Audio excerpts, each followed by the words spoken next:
decades of sci-fi telling us that AI is eventually going to kill us all.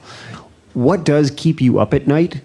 I think there's 3 scary categories. There's a bad guy gets superintelligence first and misuses it before the rest of the world has a powerful enough version to defend.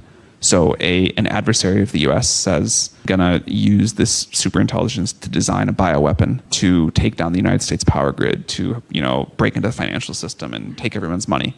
That's broad category 1. And I think that the bio capability of these models, the cybersecurity capability of these models, these are getting quite significant. We continue to flash the warning lights on this. I think the world is not taking us seriously.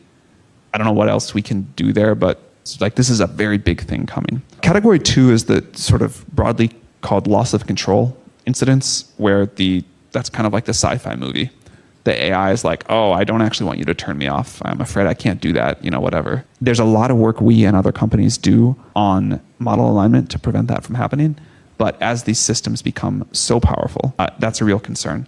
The third one is, to me, more difficult to imagine, but quite scary. And I'll explain what it is, and then I'll give a short-term and a long-term example. This is the category where the models kind of accidentally take over the world. They never wake up. They never do the sci-fi thing. They never open the pod bay doors. But they just become so ingrained in society, and they're so much smarter than we are. And we can't really understand what they're doing, but we do kind of have to rely on them.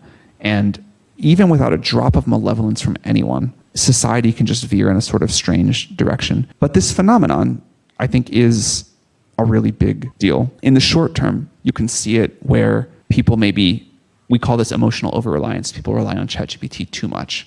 There's young people who just say, I can't make any decision in my life without telling ChatGPT everything that's going on. It knows me, it knows my friends, I'm gonna do whatever it says.